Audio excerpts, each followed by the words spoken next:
အားလုံးပဲမင်္ဂလာပါရှင် Glory English Language Academy ကနေပြန်လည်ကြိုဆိုလိုက်ပါတယ်အခုဗီဒီယိုလေးမှာ travel adjectives တွေအကြောင်းကိုလေ့လာကြမယ် Shall we start ပေးထားတဲ့ပုံ A to D ကိုကြည့်ပြီးတော့ adjectives တွေနဲ့ describe လုပ်ကြည့်ရအောင် Picture A market ကိုဆိုလို့ရှိရင် hot busy noisy crowded စတဲ့ adjective တွေနဲ့ describe လုပ်နိုင်တယ် Picture B art gallery ကိုဆိုလို့ရှိရင် interesting quiet cold Picture C hotel room ကိုဆိုလို့ရှိရင် expensive comfortable Picture D bike ကိုဆိုလို့ရှိရင် cheap slow uncomfortable Picture D ရဲ့ bus မှာဆိုရင် fast crowded စသဖြင့် describe လုပ်ပေးလို့ရတယ် Let's do the exercise now.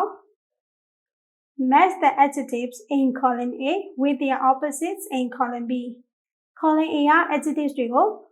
column B မှာပေးထားတဲ့သူရဲ့ဆင့်ကျင်ဘက် adjectives တွေနဲ့ရှင်တွဲပေးရမယ် Column B ဘက်ကျန်က travel adjectives တွေကိုအရင်ဖတ်ကြည့်ကြရအောင်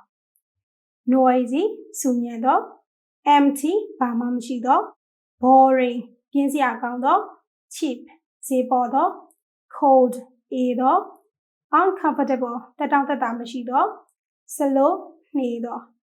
Column A ကိုဖတ်ပြီးတော့တွေ့ကြည့်ကြရအောင် Hot ပူသောရဲ့ဆန့်ကျင်ဘက်က Cold Fast မြန်သောရဲ့ဆန့်ကျင်ဘက်က Slow Crowded လူထူထပ်သောရဲ့ဆန့်ကျင်ဘက်ကကြတော့ Empty Expensive ဈေးကြီးသောရဲ့ဆန့်ကျင်ဘက်ကကြတော့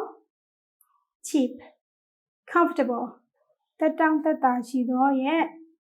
ဆန့်ကျင်ဘက် adjective ကကြတော့ Uncomfortable Interesting စိတ်ဝင်စားစရာကောင်းသောရဲ့ဆန့်ကျင်ဘက် adjective က Boring Quiet တိတ်ဆိတ်သောငြိမ်သက်သောရဲ့ဆန့်ကျင်ဘက် adjective က Noisy ဒီနေ့သင်ခန်းစာလေးကတော့ဒီလောက်ပါပဲနောက်ထပ် lesson မှာပြန်ဆုံရအောင်အားလုံးကိုကျေးဇူးတင်ပါတယ်ရှင်